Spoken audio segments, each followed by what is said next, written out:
Buenas tardes, queridos amigos. Estamos aquí con la socióloga Lourdes Velázquez, quien tiene bastante trayectoria en lo que es participación ciudadana, siempre está en busca del bienestar bienestar común del ser humano y también tiene una importante participación política. Mucho gusto, socióloga. ¿Cómo está? Bien, muchas gracias por tu visita. Súper contento de estar aquí con usted y he venido a hacerle algunas preguntas sobre un gobierno que algunos consideran el mejor gobernante del Perú. Por otra parte, nosotros sabemos, hay que conocer una realidad para decir un adjetivo a esta persona. En su gobierno entre los años 1900, ¿usted saca quién podría ser esa figura? Bueno, Fujimori me imagino. Correcto. Ahora, usted ha vivido esa época, ¿verdad? Sí, fueron mis años, ¿no? Maravillosos, se puede decir, mis años universitarios. En los años 90, bueno, cuando todavía estaba Alan García, pero después entró, de pronto, pues, ¿no? Entró Fujimori, ¿no? Y bueno, fueron, para mí fueron años maravillosos, pero para el país no tanto maravillosos. La verdad es que yo recién estaba empezando a estudiar sociología y ya tenía indicios de algún conocimiento, pues, ¿no? De cómo son las políticas, cómo son las formas de gobernar. Entonces ya se percibía ahí, ¿no? Que algo bueno no estaba pasando. No es como tantos cuentan de que es un gobierno maravilloso, que es un buen gobierno. Nos prometían tecnología, honradez, trabajo.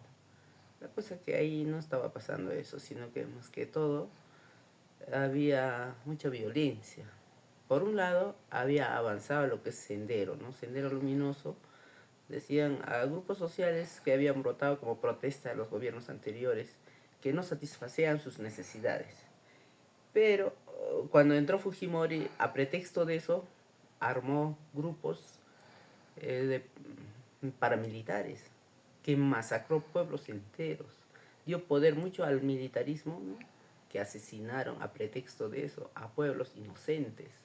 Realmente fue mucha violación de lo que se llaman derechos y no respeto a los pueblos indígenas. Exacto, señora Lourdes. Y justamente, ¿cuáles fueron esos principales derechos que se violaron en ese gobierno? Definitivamente se llaman violaciones sexuales, ejecuciones extrajudiciales, ¿no? Eh, Definitivamente eso fue en su mayoría. ¿Las desapariciones también? Obviamente, esos son desapariciones, ¿A pues quiénes desaparecían mayormente? desaparecían a los dirigentes, a gente que por lo menos opinaba algo, decía algo, y en zonas donde, por ejemplo, podían aprovechar de repente de algún recurso. ¿O estrategia militar, así? O sea, una zona estratégica militarmente, digamos. No precisamente, peinaban zonas donde había protestas sociales más que todo, ¿no? Descontento social, donde el Estado ni siquiera llegaba. Entonces, digamos, el Sendero se había metido en concientizar algo y captar a esa gente que no estaba siendo atendido por el Estado. Entonces, cuando Fujimori entró, inmediatamente pues metió paramilitares, militares, ¿no? Y desaparecieron pueblos. Ahora, ¿cuál fue esa justificación y qué impacto ha tenido en nuestra sociedad? La justificación era por el Sendero, la violencia del Sendero, pero en realidad el terror venía más del Estado cuando empezaron a masacrar, porque bastaba que, por ejemplo, metieran políticas sociales para atender esas poblaciones que probablemente no se hubiesen calmado o hubieran rechazado al mismo Sendero, pero sin embargo no fueron así, sino que metieron terror del Estado, asesinato del Estado, y fue más grave, ¿no? Y poblaciones enteras fueron eliminados, gente que mucho migró a la ciudad y muchos huérfanos han quedado los que se han podido escapar, ¿no? Y Entonces, hasta el momento todavía se vive ese impacto negativo. ese impacto negativo. Y yo no lo digo yo solo, sino dice pues ahí por el informe de la Comisión de la Verdad que han investigado y todo eso, Ok. todo está Ahora, plasmado. ¿qué consecuencias legales o políticas ha tenido Alberto Fujimori de estos actos? Bueno, como persona se la ha juzgado, pues, ¿no?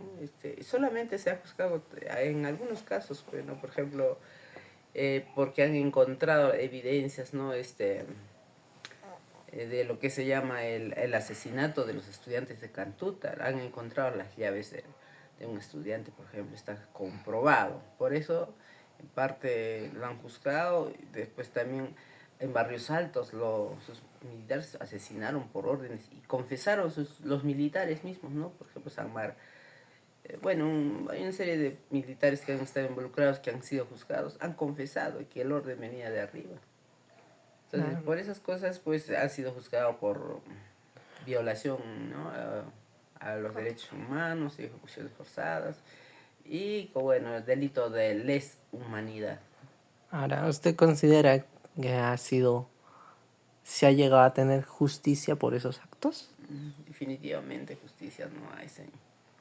No hay justicia, pero por más que haya sido, mira que todavía la han liberado el último y entierran como uno de los buenos gobernantes potentados. Y ahí sabemos que nosotros, el mismo calificación de ranking mundial de quién fue el gobernante de Fujimori, calificó como el peor, uno de los peores 7 gobernantes más corruptos del mundo.